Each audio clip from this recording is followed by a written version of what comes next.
Mais pour qui donc sonne ce requiem? Et qui vois-je au loin? Mais, on dirait une mégère française. Oh oui, je la reconnais. C'est Ségolène. Allons, approche. Allez, viens me rejoindre, ma royale Ségolène. Mohamed, j'arrive. Mais je suis net défoutu. Eh bien, je constate que tu as volé sur le drapeau de ton pays. Mohamed, j'ai volé pas sur les gardins de l'Élysée.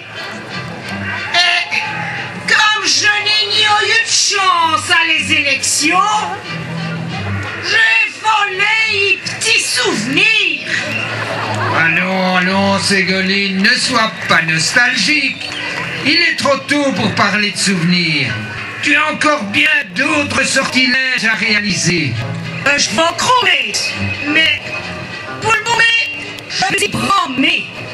Je suis tellement mat. Vous savez, pendant des mois, j'étais en campagne.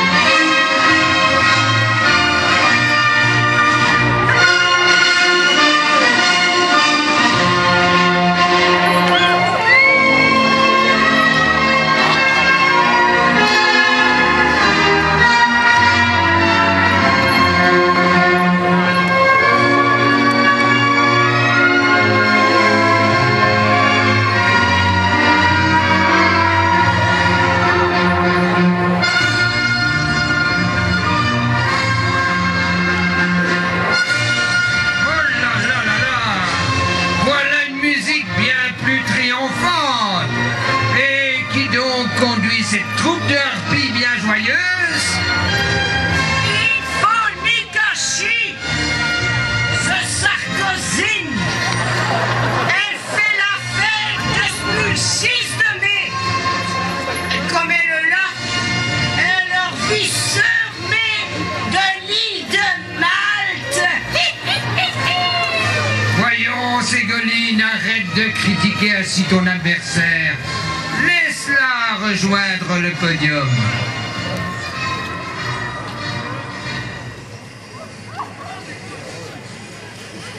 Eh bien, Sarkozy et Ségolène, en ce 30 juin, je vous propose de participer à notre premier débat d'après les élections.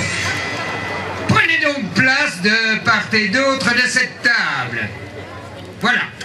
Les règles seront les mêmes pour chacune. Même temps de parole, même question. Quant au sujet que je vous invite à débattre, ce sera le suivant. Quelles sont les principales qualités d'une sorcière présidente? Et Guillemette, pour faire une bonne sorcière présidente, il faut faire marvouiller léger. Le promettre, promettre sornette, promettre d'ouvrage. Et il faut être tout s'égager pour que la région des collines fût toute aussi belle.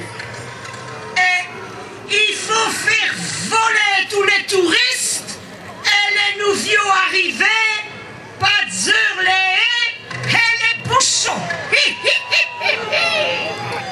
Sur ce point, je ne puis qu'appuyer la logique de Madame Ségolène, mais je veux m'engager sur des résultats, sur du concret. Eh bien, poursuivez, Sarkozy, poursuivez, c'est votre temps de parole. Je suis persuadée qu'une sorcière présidente se doit d'être experte en magie noire et doit aussi posséder de solides notions en matière de plantes médicinales. Et je doute que Madame Ségolène puisse nous indiquer les ingrédients du filtre magique. C'est là que je l'ai connu avec un tinky.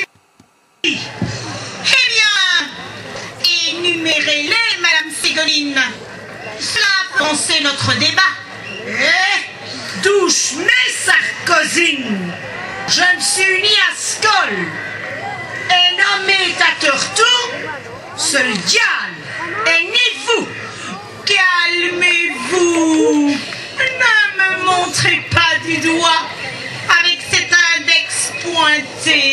Parce que, franchement... Non, je ne me calmerai ni. Pour être une sorcière présidente, il faut être calme. Et je ne vois pas pourquoi Ségolène perd ses nerfs. Je ne perds ni mes nerfs. Je suis en colère. Je ne nie le même. D'ailleurs, t'es fou. C'est fort utile d'être en colère. Allons, allons, que diable! Restons dans les règles de notre débat. À toi de poursuivre, Sarkozine. J'aimerais bien traiter de la question, mais je ne comprends pas pourquoi Ségolène s'énerve ainsi. Je ne m'énerve ni. Je suis en colère. Je vis de Voltaire. Ah, bon, très bien. Alors, c'est pas de chance. Vous avez perdu votre sang-froid. Du sang-froid. Ouah, du sang-froid. V'là, Chocat de le filtre magique. Vous veillez vite, je le sais. Bien, bien, nous reprenons le cours de notre débat. Vous avez toujours la parole, Madame Ségolène. Je le prie la parole. Et je dis à toutes les chorchis qui vuent te bin court que pour nos reines copues michantes, il y a toute ville potion, des dieux drates, des arêtes de pichon et des grilles humchons. Certes, je vous accorde ce point. Mais savez-vous qu'on y met aussi des ailes de corbeau? Et pour compléter le programme, des racines de pissenlit? Plus sûr que je le sais, mais Choc Sarkozy n'ajoute ni. Ce les pattes de fouan et les crabouillots. J'en conviens. Et je reste persuadée que le tout sera voté avec des mollets de putois et une tranche de maroilles. Très bien, mes jolis. Nous allons en rester là, car au terme de ce débat, vous formez deux parfaites sorcières présidentes.